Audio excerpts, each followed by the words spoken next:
이 시간 하나님께서 우리에게 주시는 귀한 말씀 함께 보도록 하겠습니다. 시편 69편 1절부터 3절까지 세 절의 말씀 우리가 한 목소리로 함께 읽겠습니다. 하나님이여 나를 구원하소서. 물들이 내 영혼에까지 흘러 들어왔나이다.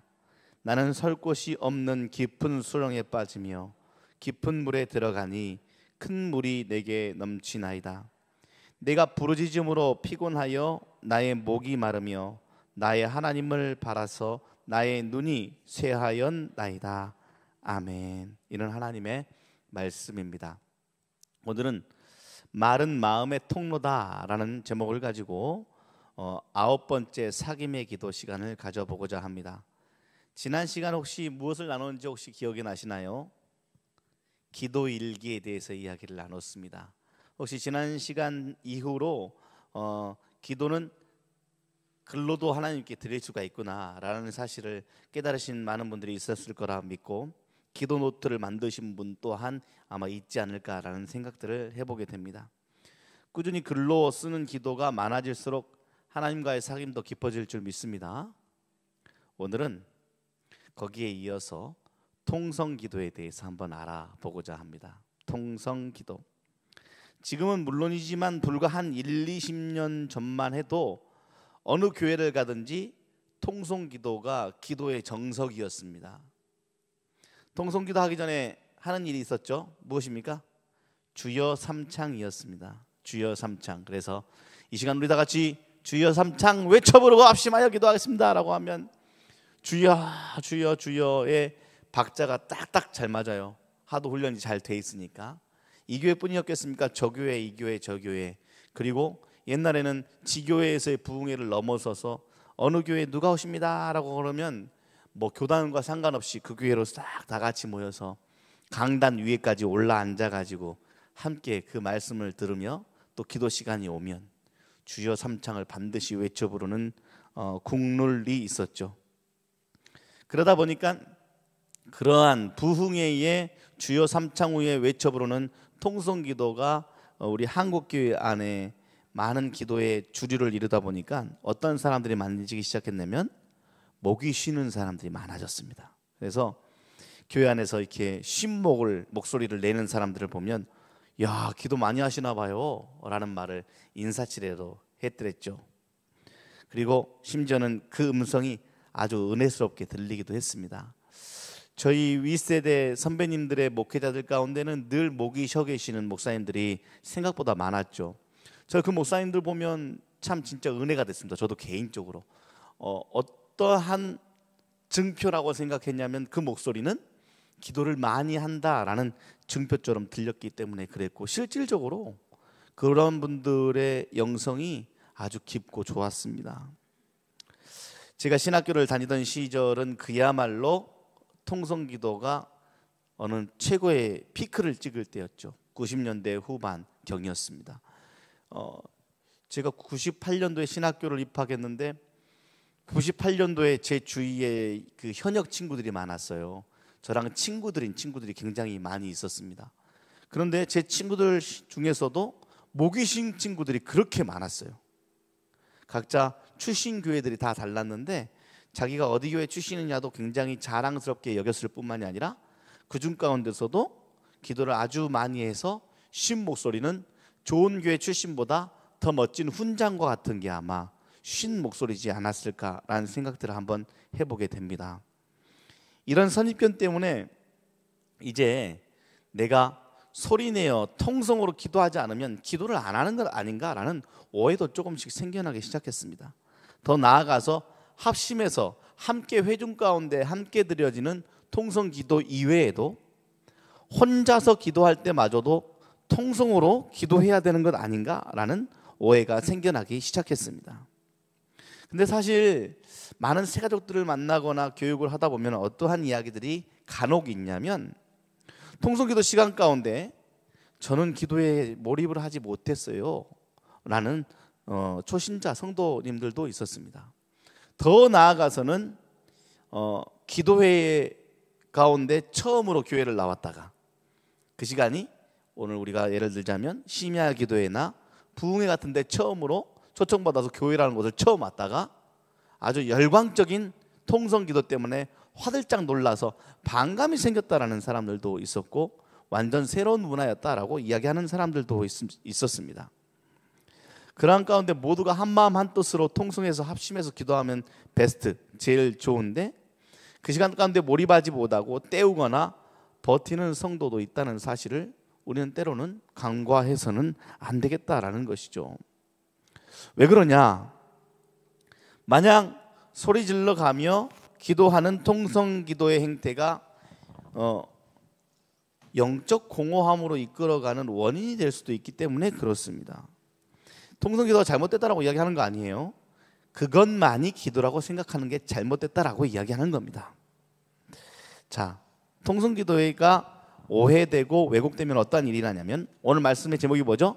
말은 마음의 통로다. 한번 따라해 볼까요? 시작. 말은 마음의 통로다. 통로가 있는데 나가는 곳만 있다라고 생각해 보십시오. 들어오는 곳이 없어요. 나가는 길이 있고 들어오는 길이 있어야 통로 아니겠습니까? 그런데 일방적으로 나가는 길만 있다라고 그러면 소통이 되지 않는 것이죠. 하나님과의 사귐이라는 것은 나도 이야기하고 또 하나님도 나에게 이야기하는 것을 사귐이라고 이야기합니다. 여기서 말을 끊임없이 쏟아붓기만 하는 기도는 영혼 깊은 곳까지 닿지 못하고 일방통로, 그리하여 나의 말만 끊임없이 쏟아붓고 기도를 아멘으로 털어버리고 일어나는 그러한 기도는 영적인 깊은 곳에서의 사귐을 맛볼 수 없기 때문에 영적 공허함을 문제화할 수 있다라는 것이죠.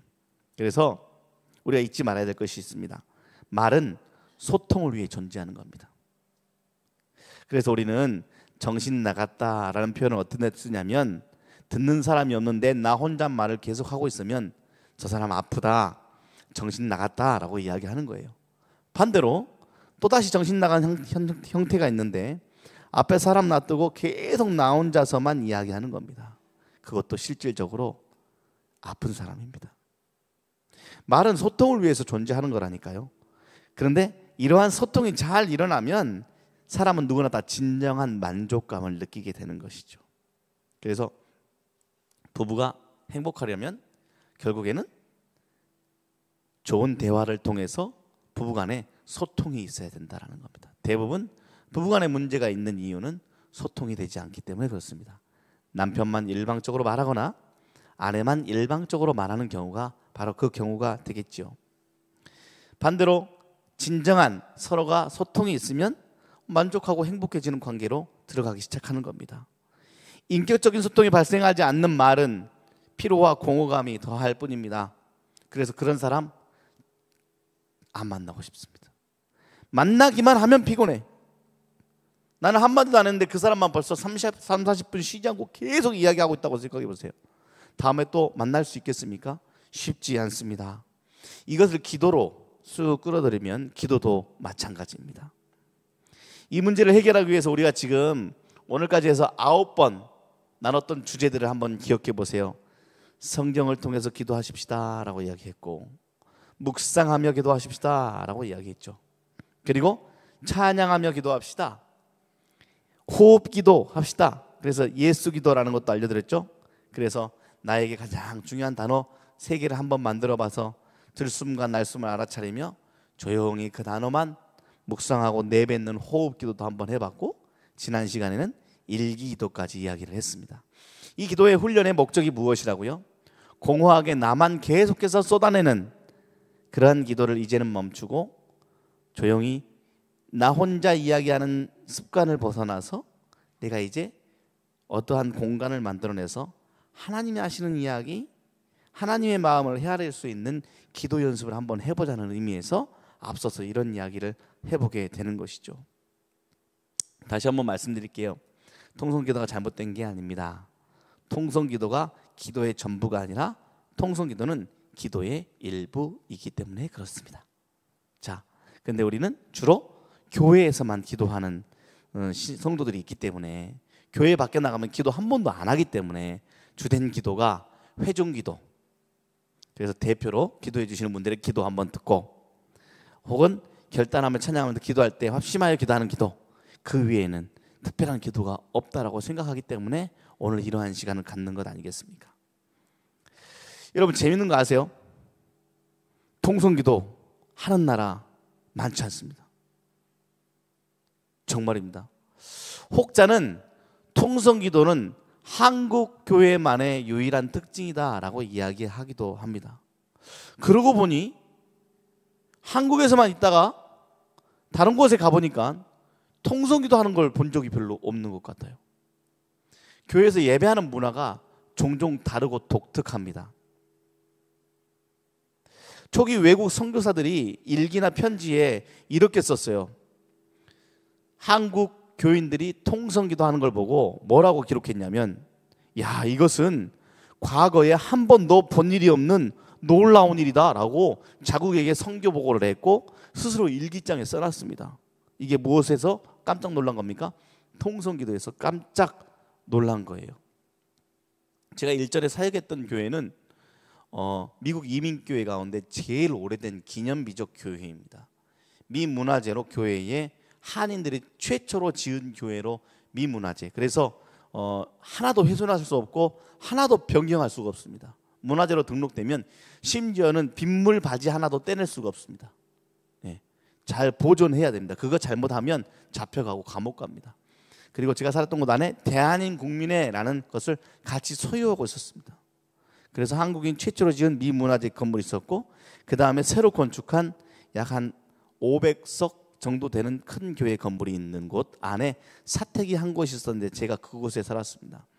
그곳에 제가 사역할 때쯤 어떠한 일이 일어나기 시작했냐면 남미 친구들이 불같이 부흥하는 일들이 그 시기였습니다. 물론 그 전부터 뜨겁게 예배하기 시작했던 남미 친구들이 이제 많이 모이기 시작하니까 예배할 공간이 없는 거예요. 작은 공간 빌려서 자기들끼리 모여서 예배하다가 이제는 더 큰 공간이 필요해진 거예요. 그래서 제가 사역하던 교회에 장소 협조 요청, 그래서 약간 렌탈 개념으로 일정한 금액을 주고 매주 금요일 저녁에 모여서 기도회하고 예배하는 일들을 했습니다. 달라요, 문화가. 남미 친구들, 멕시코 친구들이 좀 알잖아요. 화끈하잖아요. 목사님이 몸에 문신이 장난이 아니에요. 깜짝 놀랐어요. 반팔 입었는데 여기까지 다 문신이야. 수염도 이렇게 쫙 기르고, 네. 와서 예배가 시작되는데 어떻게 예배하냐면 찬양을 한 시간 하는 것 같아요. 근데 찬양에 그 누구 하나 지치는 사람은 없고 뜨겁게 찬양하고 계속 일어나서 찬양하고 찬양하다가 조용히 묵상하고 또 찬양하고 또 찬양하고 설교하고 예배를 한 2시간 반 어간 매주 금요일마다 하던 모습을 제가 바로 옆에 사택에 있으면서 보게 되는 것이죠. 얼마나 잘 섬기고 자기네들끼리 미리 와서 준비하는 리더십들도 얼마나 훈련이 잘 돼 있는지 제가 저 교회는 무조건 부흥하겠다라고 제가 호언장담을 했습니다. 시간이 지날수록 늘어가는 식구들이 많이 있는 모습 보았어요. 그들만의 민족성에 맞는 예배 있죠. 그리고 제가 함께 공부했던 목사님이 계셔요. 한국교회에서 되리어 미국에 선교사로 파송해 주신 목사님이셨습니다. 수원에서 담임 목회하다가 미국에 나오신 사남매 아버지 김영철 목사님이란 분이 계셨어요. 나름대로 미국에서 선교에 대한 개념으로 나오시다 보니까 어떻게 했냐면 일부러 한인교회 가지 않고 백인교회 가셨습니다. 저 딱 10살 차이신 목사님이에요. 영어 배우기 쉽지 않은데도 진짜 용기가 대단하세요. 아무도 한인이 한 명도 없는 미국 교회에 파고들어서 거기에서 자기도 목회자, 나도 패스터야 라고 이야기하면서 약 백인 교회의 스텝까지 들어가는데 한 5년간 걸린 것 같습니다. 4, 5년 정도 걸린 것 같습니다. 이제 리더십들 회의할 때 한 자리 껴준다는 말이 좀 그렇지만 소통이 아주 원활하지 않으니까 그 가운데 제가 지난번에 한번 말씀드렸지만 한국교회에 대한 이야기를 조금씩 나누다가 그 목사님이 하루는 같이 커피 마시자 그래서 나가서 이야기하는데 자기가 했던 강의를 이야기해 주는 것이죠. 백인교회 가운데서 자기가 했던 강의 주여 삼창에 대한 강의를 하고 온 거 아니겠습니까? 주여 삼창과 통성기도 강의를 거기서 하고 온 거예요. 그 이유가 뭔지 아세요? 전혀 경험해보지 못한 너무나도 생소한 한국 교회만의 특징이라고 생각했기 때문에 그렇습니다. 책을 보니까 현재 미국 백인 교회에는 어떠한 선상이 일어나고 있냐면 모든 교역자들이 외치며 설교하고 있습니다. 제발 기도하세요. 제발 소리내어 기도해 보세요 라는 일들로 계속 성도들을 교육하고 있습니다. 그 이유는 소리내어 기도하는 일들이 워낙 자리 잡지 않고 있으니까 많은 사람들이 아예 기도 자체를 하지 않았다라는 것이죠. 텅텅 비어버린 미국의 교회들을 보면서 많은 사람들이 걱정하죠.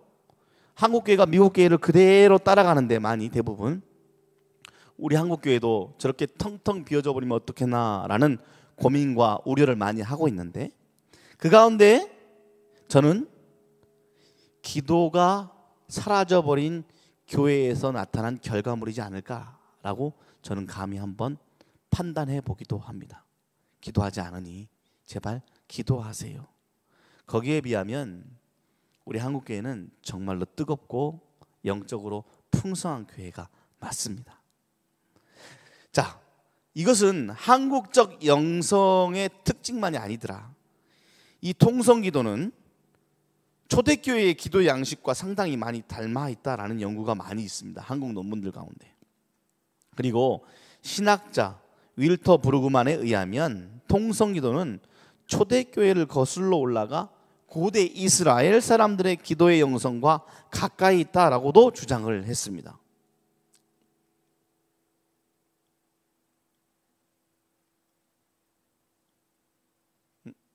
잠시만요.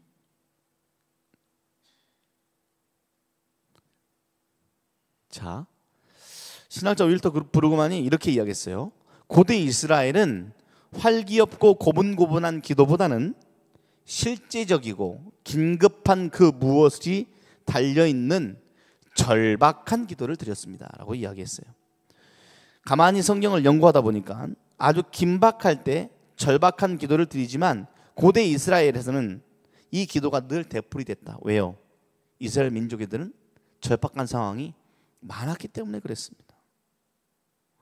간구에 집중하는 기도는 하나님을 무엇하고요? 소환하고 하나님의 주의 깊은 반응을 촉구하는 기도가 바로 고대 이스라엘인들의 기도였는데, 이 기도가 무엇과 많이 닮아있다? 통성기도와 많이 닮아있다라는 이야기입니다. 자, 통성기도라고 할 때 통성의 정확한 어원이 무엇일까 찾아보면 실제적으로 이것을 통성기도라고 한다는 그러한 명확한 것이 붙여 있지 않아요. 판소리에서 통성이라는 단어가 있습니다. 뱃속에서 배 위로 뽑아내는 소리를 통성이라고 판소리에서 이야기합니다.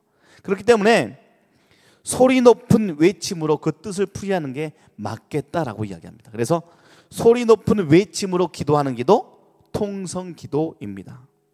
근데 왜 그렇게 소리를 높여서 기도해야 했을까요? 절박했고 아픔이 있었기 때문에 그랬죠. 내면에서 느끼는 개인적 혹은 공동체적 아픔 때문에 저절로 나도 모르게 소리쳐 나오는 기도, 그래서 우리는 통성기도를 하고 있는 것입니다. 한국인의 정서라고 하면 가장 먼저 떠오르는 거 있죠. 뭐예요? 한 아닙니까? 한. 한국인들의 마음 가운데 한국인들의 정서를 묻는다면 많은 사람들이 한이라는 한 글자를 이야기합니다. 한 맺힌 인생. 한이라는 건 뭐예요? 아픔과 절규가 쌓이고 쌓여서 마치 진주가 형성되던 무언가 똘똘 뭉쳐진 한 덩어리를 한이라는 한 글자로 표현하잖아요. 그러한 한국인들 마음 가운데 혹은 개인의 삶 가운데 저절로 터져 나오는 기도가 바로 통성기도였다라는 것입니다. 그 통성은 하나님에 대한 하소연이기도 하고 하나님밖에 의지할 수 있는 이가 없다는 믿음의 표현이기도 하고, 그렇게 통성기도했던 우리 믿음의 선배들은 제발 나를 이러한 아픔과 절규에서 구해달라는 간청의 표현이기도 했습니다. 그렇게 통성기도를 기도의 가장 중요한 유형 중에 하나로 인정함은 틀린 말이 아닙니다. 그래서 통성기도 자주 하는 것이 참 좋습니다. 피조물인 우리가 창조주 앞에서 취할 당연한 태도이기 때문에 더욱더 그렇습니다. 그럼 뭐 홀로 있을 때 여러 가지 기도의 형태를 가지고 계시겠지만 나도 모르게 홀로 기도하다가 통성의 끌림이 있으면 거부하지 말고 때로는 마음 깊은 배에서 끌어올라 목으로 쏟아져 나오는 통성의 이끌림이 있으면 거기에 거부하지 않고 기도할 수 있는 시간들이 있으면 여러분들이 깊이 있게 하나님과 더욱더 소통할 수 있는 좋은 기도가 될 것입니다. 단 소리 높여 기도함으로 하나님을 몰아세울 생각을 해서는 안 됩니다. 통성기도는 그래서 하나님을 몰아세우는 농성기도가 아닙니다. 농성이라는 것을 저는 별로 안 좋아하는 단어거든요. 제 군대 생활 2년 2개월 내내 농성과 시위 앞에 서 있었던 시간들이 꽤 많이 있었기 때문에 그렇습니다. 그들의 머리 이마에 딱 띠를 맵니다. 그리고 하나의 주제로 계속해서 외치죠. 하루 종일 데모를 막다가 들어오면 들어온 차 안에서 나도 모르게 그들이 계속 외친 게 내 입에서 맴돕니다. 그래서 한 3개월 정도 쫄병 시절 3개월 정도 데모 막다 보면 어떤 일이 일어난 줄 아십니까? 그들이 부르는 모든 데모가를 나도 모르게 다 외우게 돼 있어요. 나도 모르게 휴가 나오면 나도 모르게 그 노래를 하고 있어. 군가보다 데모 노래가 더 많이 머릿속에 익숙해 있을 정도로 그렇습니다. 농성, 나도 모르게 계속해서 반복하며 하나님 앞에 서서 머리에 띠를 두르고 계속해서 농성하듯 소리 외쳐 부르는 통성기도는 유익함이 없다. 통성기도의 주된 목적은 내 안에 있는 절규가 저절로 흘러나와 하나님밖에 의지할 수 없어요 라는 하나님에 대한 하소연, 하나님밖에 의지할 수 없어요 라는 믿음의 표현, 제발 좀 구해주세요 라는 간청의 표현에 맞닿아 있는 통성기도만이 하나님이 기뻐하실 것이다 라는 사실을 기억하십시오. 소리가 높기 때문에 어떠한 효과가 있는 것이 아닙니다. 아시겠죠? 소리가 높아질 만큼 깊은 마음이 있다는 걸 하나님께서 아시기 때문에 하나님이 그 기도를 어루만져 주시는 것입니다. 그렇기 때문에 본질적인 것은 무엇이다? 소리 높음의 현상이 아니라 기도자가 느끼는 아픔을 하나님께서 아시기 때문에 그 아픔에 응답하시는 하나님의 기도의 열매이다라는 것을 우리는 잊지 말아야 됩니다. 자, 그렇기 때문에 앞으로 우리 교회뿐만이 아니라 모든 소그룹, 우리 한수망 이름교회 모든 소그룹의 통성기도는 이렇게 진행됐으면 좋겠습니다. 먼저 개인 혹은 목장 혹은 우리 한수망 이름교회 전체적인 공동체의 주된 이슈를 함께 공감할 시간을 갖는 것이 중요합니다. 그게 잘 훈련되어 있으면 바로 통성기도가 시작돼도 좋지요. 그것을 조용히 묵상하면서 모든 함께 기도하는 사람들이 함께 기도의 제목을 내어놓는 것들을 다 공감하는 일들이 있어야 합니다. 예를 들면 저는 이런 기도는 바로 통성으로 기도할 수 있다고 생각해요. 우리 매주 지금 금요일마다 중보하면서 기도하는 식구들 있잖아요. 두세 사람 그 식구들 있잖아요. 그 식구들은 이미 두세 달 동안 계속해서 함께 나눴기 때문에 그 기도 바로 통성으로 기도해도 괜찮습니다.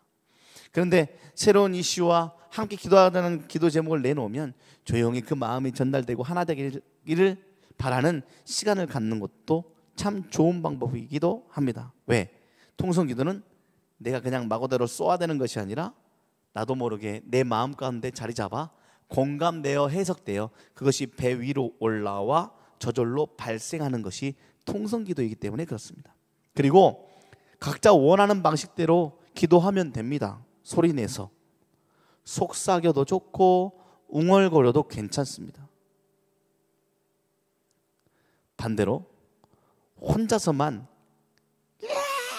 이러면서 기도해서 웅얼거리거나 또한 혼자서 속삭이면서 기도하는 사람들을 방해해서도 안 되겠지요. 그렇기 때문에 인도자가 참 중요한 것도 맞습니다. 그리고 나서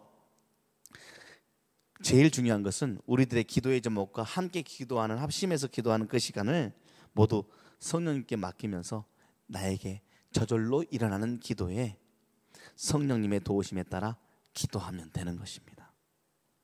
그래서 중요한 것은 얼마나 볼륨이 높았냐 낮았냐가 아니라 얼마나 나의 기도 가운데 나의 마음이 담겼느냐가 제일 중요하다라는 사실을 여러분들 잊지 않으셨으면 좋겠습니다. 이렇게 기도한다면 소외받는 사람들도 함께 기도할 수 있는 참 좋은 일들을 경험하게 될 것이라고 생각해 봅니다. 다음 주에는 이제 이 통성기도의 끝판왕인 방언기도에 대해서 한번 이야기를 나눠보고자 해요. 통성기도가 계속 이어지다 보면 나도 모르게 흘러나오는 방언기도, 이것을 사귐의 기도의 저자는 무엇이라고 표현했냐면 사로잡혀 드리는 기도라고 이야기를 했습니다. 참 저는 최고의 기도의 경지 중에 하나라고 생각을 해요. 통성기도를 하다 보면 주로 일어나는 열매의 기도합니다. 그래서 통성기도는 참 좋은 기도 중에 하나입니다. 통성으로 집중해서 기도하고 그 마음을 이렇게 느끼면서 기도하다 보면 어느덧 내가 기도한다라는 생각을 넘어서서 내가 무언가에 사로잡혀서 기도하고 있다. 그래서 내 안에 있는 누군가가 나를 사로잡아 기도하는 경험을 하게 되는 것입니다. 이게 참 깊이 있는 기도 중에 하나입니다. 왜 앞서 같은 단어를 반복하라고 이야기할까요? 그 이유는 반복해서 하는 기도가 가진 장점이 있기 때문에 그렇습니다. 우리가 흔히 기도할 때는 내가 의식적으로 기도말을 만들어야 하거든요. 그리고 의식적으로 주제를 다양화시켜야 돼요. 공감되시죠? 내가 나 혼자서 기도할 때도 기도 제목들을 계속 바꿔가면서 하나님 앞에 기도해야 될 것 같아요. 그러다 보니까 내 기도도 하고 남편 기도도 하고 아내 기도도 하고 자식 기도도 하고 또 바꿔야 되니까 다른 기도도 하고 사업 기도도 또 바꿔야 되니까 이 옆집 기도도 하고 또 바꿔야 되니까 나라 기도도 하고 또 바꿔야 되니까 선교사님 기도도 하고 계속 바꾸죠.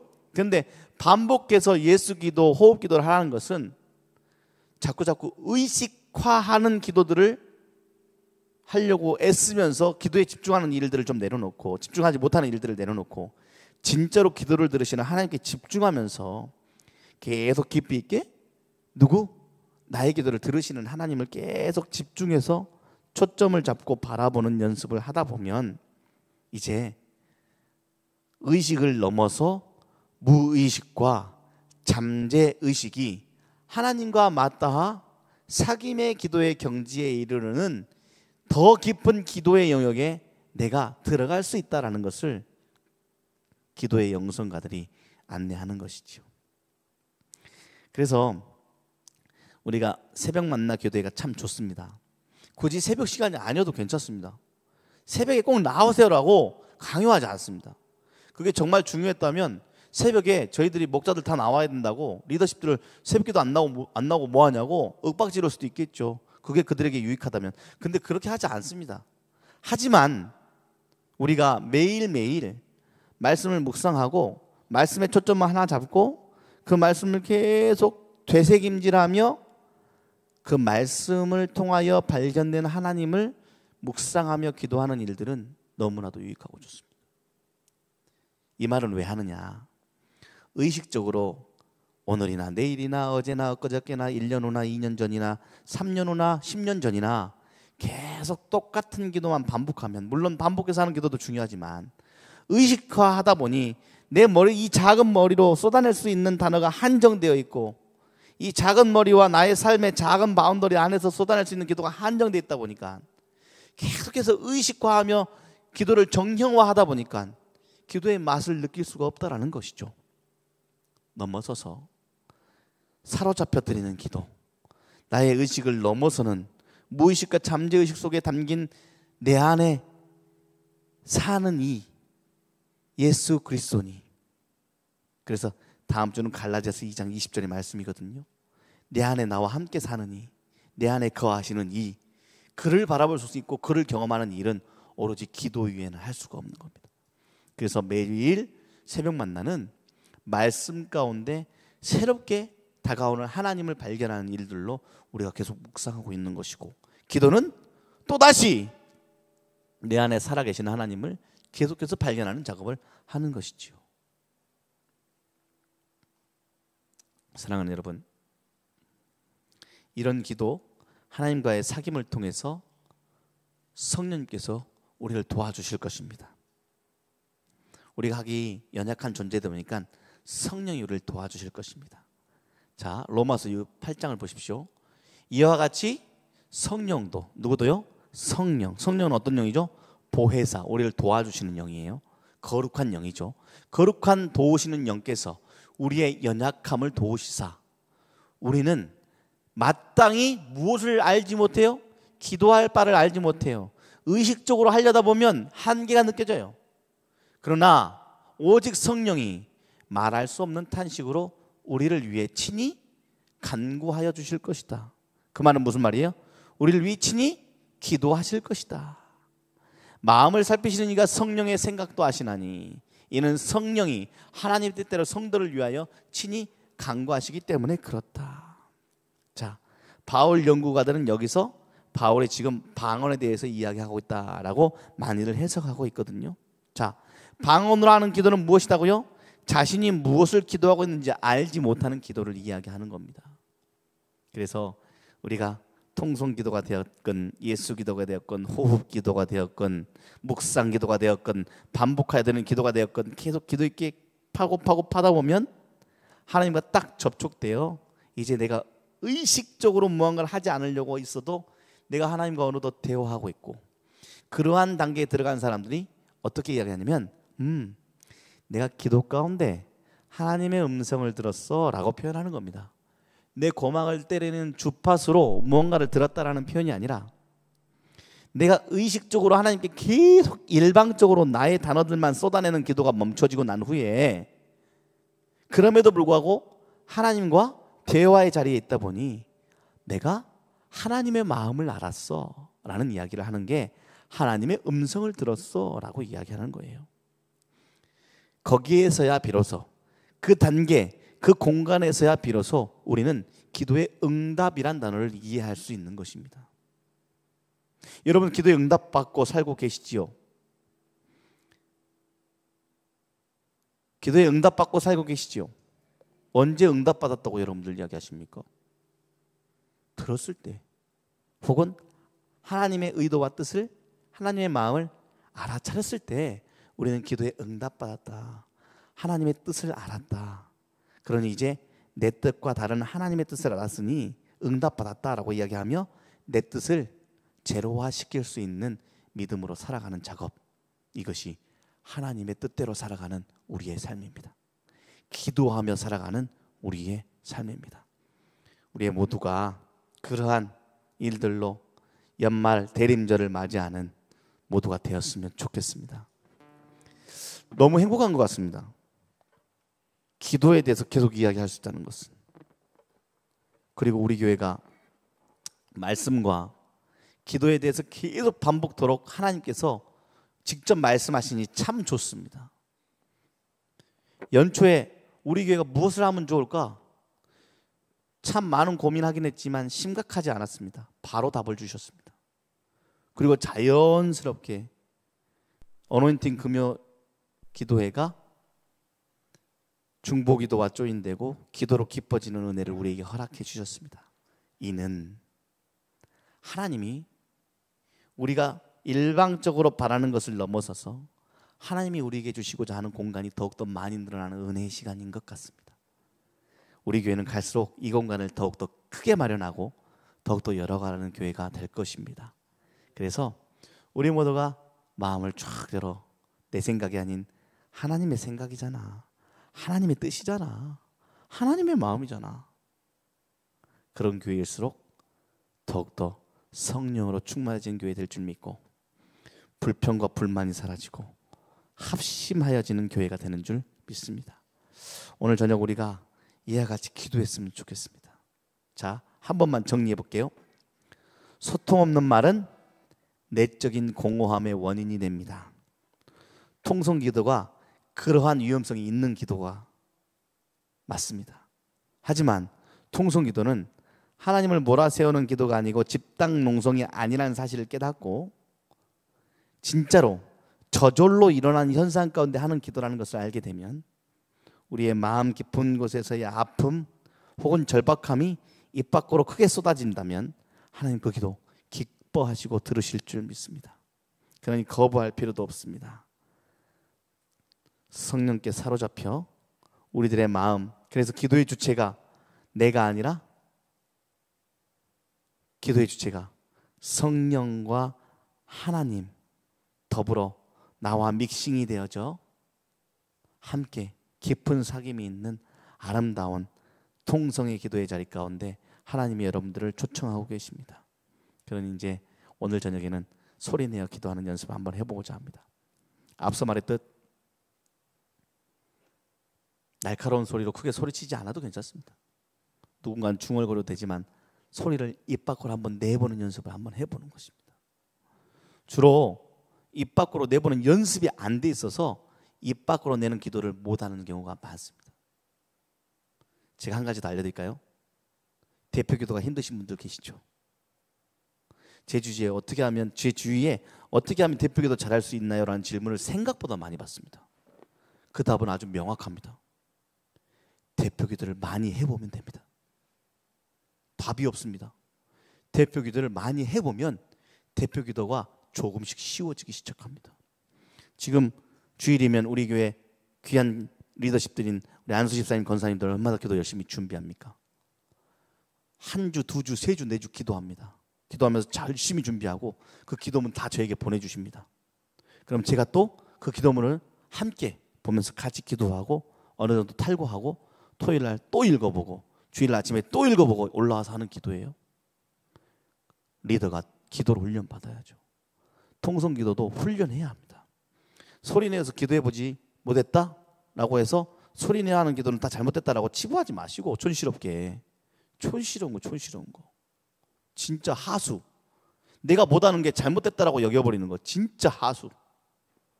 예, 안 돼요. 그런 분들은 절대 리더가 될 수 없어요. 절대로 누군가 앞에 설 수 없어. 내가 못하는 것은 배우겠다고 달려들어야지. 예.